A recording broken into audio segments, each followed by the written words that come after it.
hot take on this topic without knowing much. Even though this is an old article, what's your hot take on whether or not artificial intelligence or machine learning can predict whether or not a song will be a hit? Oh, absolutely not, or at least no better than a human, as of today, and maybe in the future approaching as good as a human. But never better than a human. Likely not, in my opinion. Welcome to the Deep Chat. Even AGI. Correct. Because hit songs are a complex thing. This isn't like predicting, which of these chemicals will make the biggest heat emission or something like that. For one thing, the success of a song depends, at least in part, on peer pressure. Your friends like it, they tell you it's good, you should like it, you should listen to it too. So how is the algorithm going to model peer pressure into the future? On that topic, how would it model radio industry being paid to play the song more, right? And sometimes the more you hear a song, the more, okay, well, I'm used to hearing that now, so now it's stuck in my head and I like it the next time I hear it. Yes. I don't know the statistics on this, but I guarantee you someone does. There is a professional who looked at this data, and I'm sure it's very clear that given a song, you invest this much money versus this much, and there's some sliding scale of how popular it becomes. Now, there's like a scaling factor to that function where just a dud song, you can't put lipstick on a pig. It's not going to help. But for any reasonable song past a certain threshold, I guarantee you people within large record companies have a formula that is accurate about how much you can boost it by investing in it. Right. So you think in the larger scheme, when you're talking national, that you can sort of not reduce the noise, but you average out the noise. What's the term for that statistically? I would say you would model the effect of those choices. So you spend X amount of money, and the end result is that you get X amount of money in return because the song is exposed to enough people to where they decide they like it. Right. Now, is it because they decide they like it, or they've just heard it so many times that their brain decides that it's familiar? Because there's a difference between familiar and liking something. Sure. And is there data science or algorithmic discussion about that? I mean, I know neuroscientists we could probably bring in to talk about that, but what is the algorithmic take on that? I don't know that it's so much algorithmic as statistical. There are very obvious ways to measure stuff like that, just experimental design things, right? Have a person come watch videos in the lab once a week, and the control group sees random videos, the test group, or videos with random songs or pop songs or whatever. The test group sees some effect where you're playing the same song repeatedly, and then at the end of it, you ask both groups to rate that same song. I don't know what the results of that experiment would be, but it's a very easy one to run, especially in an online setting for a company like Spotify. So there is no way you would have to consider Spotify incompetent for them not to have done that and arrived at a conclusion about this. Do you think that record industries might pay or do pay Spotify 100%. to run A/B tests? Or, I mean, you can't really do an A/B test. Well, I guess you could if you had two versions of the song, right? For those who don't know, an A/B test is you take two versions of something similar that are, trying to give the same information. So in this case, a song, and you see which one performs better with audiences. So maybe on one version of the song, they have a tempo that's a little bit faster or a little bit slower, and they see which one performs better. Do you think that there's a mechanism out there for doing that? It would make sense to me, but at the same time, once you put it out on Spotify, you can't really take it back. So in that regard, they would probably do some sort of testing before things get to Spotify, or maybe there is a takesies backsies API program that the content publishers have. I don't know all the mechanisms, but there must be ways of doing this because it's too easy of a thing to do. Yeah, I would imagine that there has to be. I mean, why wouldn't you if you're thinking, okay, the next Adele album is about to come out. We know it's going to be a hit no matter what, but how can we make it the hit, right? The biggest hit possible. Right. Do we invest $5 million or $10 million in promotions? Right. And at that scale, I would do my modeling. right? I Right. would, of course, do my modeling because you'd have the resources to do it. Yes, and the history of data. You can look at all the prior stuff to know how this works. And yeah, there's exceptions, some artist is some breakout, whatever. But largely speaking, this stuff is very statistical. So, but why can't you, what other reasons can't you predict a hit? And like you said, let's just remind everybody, predicting it with 100% accuracy will probably never happen. That's your hot take. And I agree with that. But predicting it to the same level at which humans can predict a hit, which is probably 50-50. What is it? It's probably 50-50, right? Well, it depends on how you're going to measure it. Like, is this... Yeah, because do we take experts working at record companies and we put stuff in front of them? But already there's a filter of what gets to that person, because I'm sure my nephew's high school band is not going to, get on his list. But this all comes down to statistic gathering in general. Yes. Right? What's some of the terms here? Bias, selection bias. Sure. Right? So, of those that reach the level where they're getting evaluated, where a record company would, of some, annual revenue would consider looking at them, how often does the record company pick something that meets their expectations versus not? First, they have to be someone that has been selected. And that's the bias, right? Did the record company select for the wrong group of people? I mean, ideally, in an ideal world, the Spotify program I mentioned or Apple Music program I mentioned would probably be the best way to do it. Here, pay them, expose it to 1 million people. Let's see what happens. Now expose this other one to 1 million people and see what happens. But it's hard to do. That's easy to do in the ad industry, but it's hard to do in the music industry because, as we said, once you've put a song out there, it's hard to take back.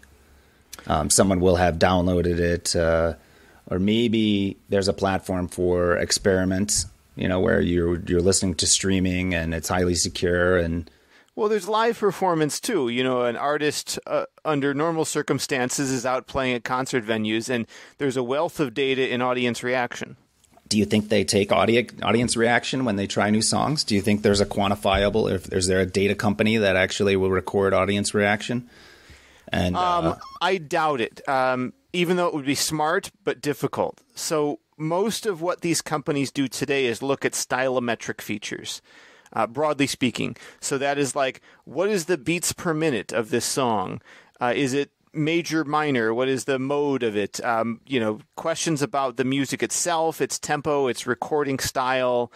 And those are what pretty much most of these algorithms, or at least approaches to this stuff, start with.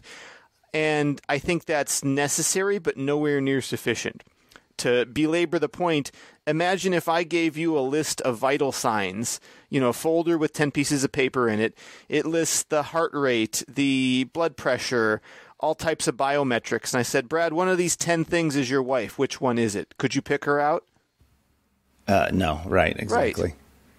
And that's kind of the level they're at. Now, the stuff like that matters. Like they point out in this article that their measure of danceability became important in the 70s, and they correlate that with the rise of disco. Okay, there is a style called disco that relies heavily on a regimented, non-changing tempo, around 60 beats per minute. So, and that's considered danceable. Is that a feature that was then important to music prediction, or is that just a consequence of the style that was popular? And the fact that you have that metric and it wasn't useful before the 70s, I don't know, did you have it in the 60s? Were you still looking at it? Or are you now Monday morning quarterbacking, looking at the data and say, hey, this metric describes the past well, and we're going to continue using it to describe the future?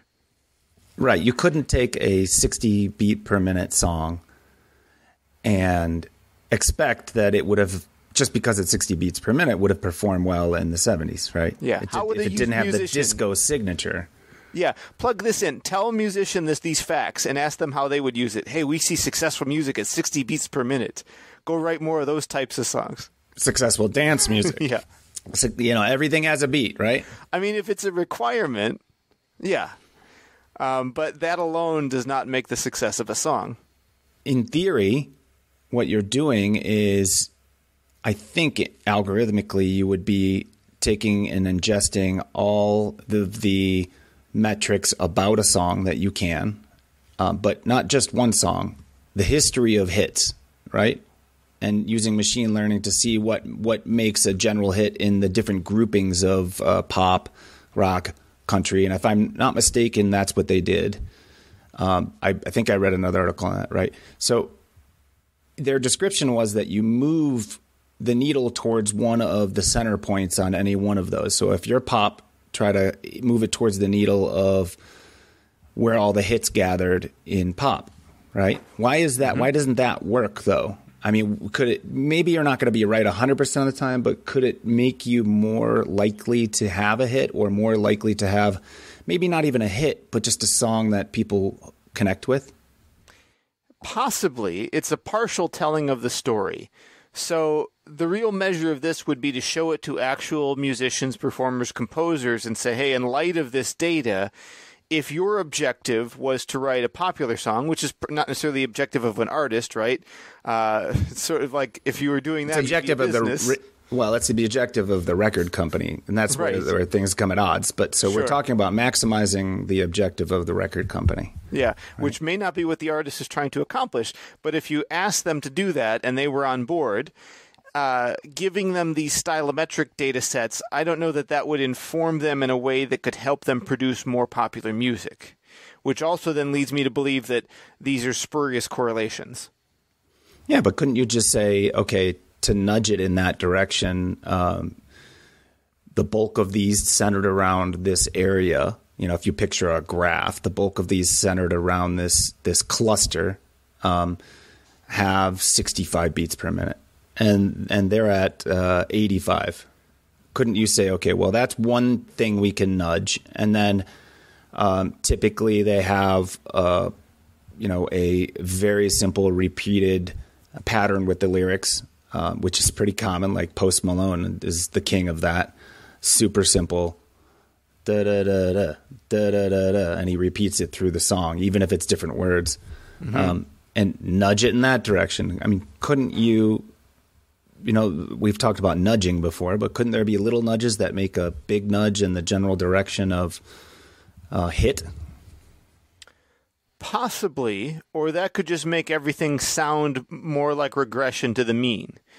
Because you got to think of how useful would this advice be, and that's why I go back to the artist. And let me draw an analogy now. You're in the software business, broadly speaking.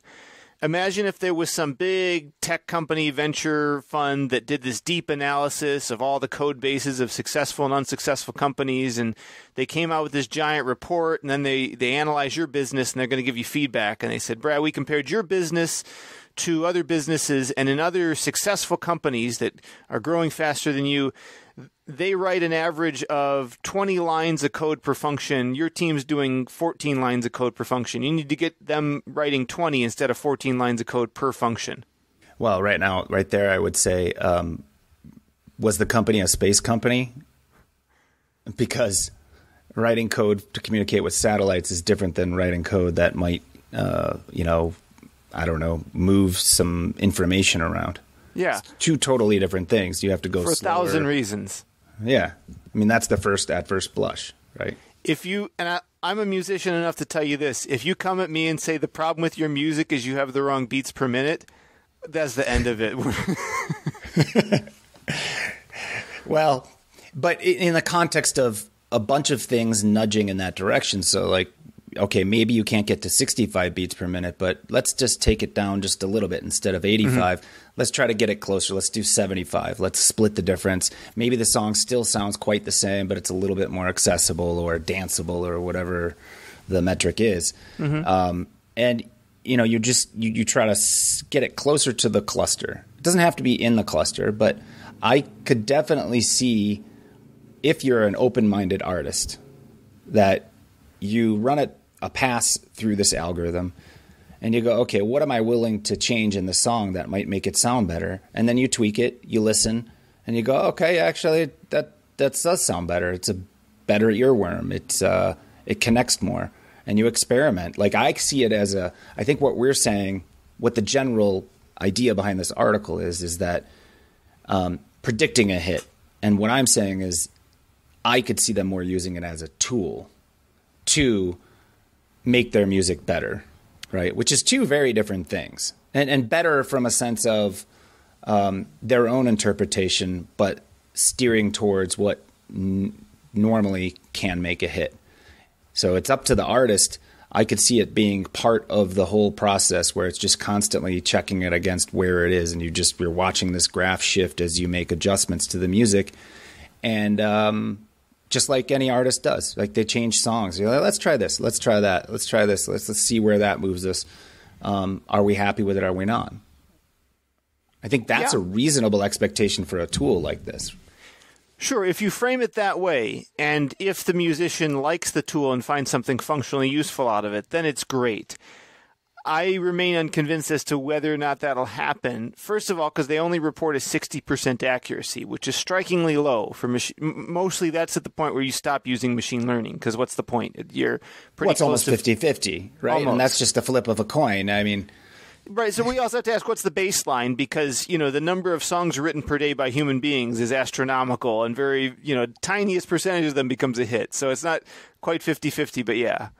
Do we know what percentage humans can predict a hit? Did they talk about that in the article? It wasn't clear. I was given the impression, I forget what they said exactly, but that there was a sense that this was predicting things that the people couldn't.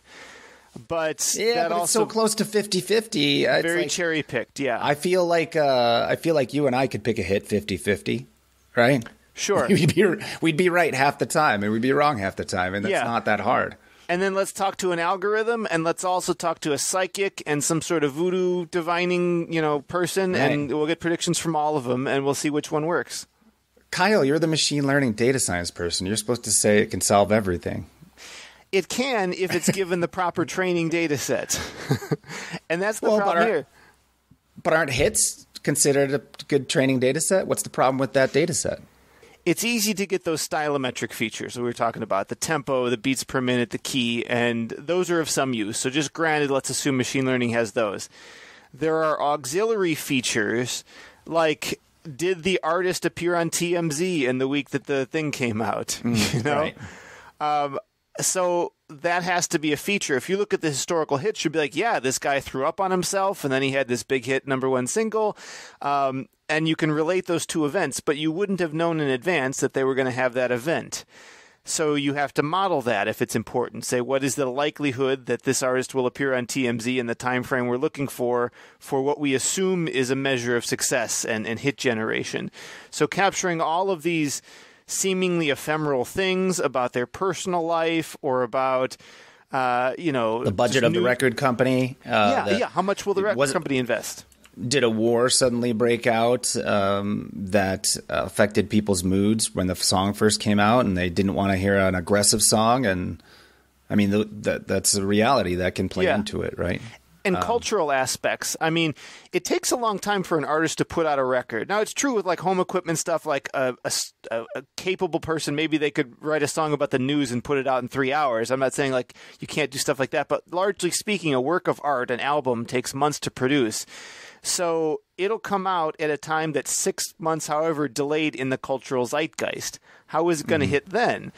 Maybe somebody was in a depressed state in the middle of 2019, and their album came out the first quarter of 2020 as the shutdowns were in place, and now it just resonated. How could you have predicted that? That's a factor, enough of a factor, maybe a big enough factor that explains that 40% drop in accuracy that their model had.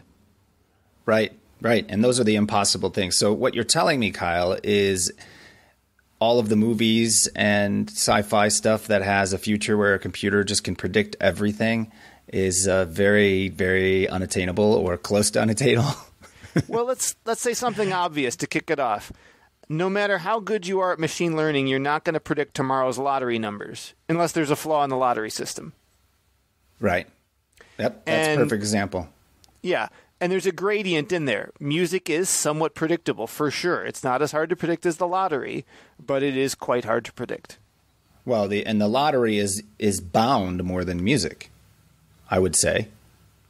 The lottery is a sequence of numbers with, what is it, 20? There's 6 numbers or 9 numbers with, 10 or 20 options per number. There's a lot of systems, but broadly it's 10 digits, so 10 to the however many. Right. So it's a very complex problem. I would say music has way more variables than that. Right? True. Because if you count each BPM, 65 or 70, that's a variable. And that's male, true. voice, female. I mean, you could break it down to a lot of. There's so much nuance and detail in there. That part doesn't bother me as much because of a technique called principal components analysis. Basically, the way you look at this in machine learning is every feature you want, every fact or whatever that tells you something. So if it's the lottery, it's not just. Well, there's nothing to predict in the lottery because it's random. But let's say you were trying to predict tomorrow's numbers based on the last 30 years of numbers. Those are your features, every digit for every day or whatever. Right. So, yeah, you can obviously make a lot more features about music because there's just more metadata and content there. But you also then might say, well, there's too many features, too many what we call dimensions, and apply a dimensionality reduction technique. And for reasons that aren't super important but are mathematically true, if you have redundant data, there's ways to just squeeze it out to the actual what they call eigenvalues that matter. So music can be kind of reduced down in that way, and from an ML perspective, then it's just a matter of how much information content exists for you to predict something. Now let's project forward. Do you see a future? We always do this, 100 or 1,000 years from now, 500 years from now, where it is predictable. I think we already said that is as predictable as a human. Yes. Well, so if you're you know what? Okay. So you seem to have an answer, but I think I should say that we already really answered this, that humans are still unpredictable. So I think when we project out 500 years, the question becomes, is our lives and the content we consume and the events that happen around us more predictable? I think really that's the question, right? Or less. Because or less predictable, yeah. It could be that we use large computers to move the masses to make sure everybody stays as optimally happy as possible, right? Oh, everybody needs an event in this city to pick up their spirits. It sounds like some dystopian sci-fi, but it's entirely 500 years from now. It's entirely within the realm of reason to say that we have a massive populace and we need to keep them, from rioting or whatever it is. Right? So get all the great musicians to write a no riot song. Yeah, we are the something to that people effect. Is that how much information? I think back to your point, how much information can you consume to make a model that actually can predict these things?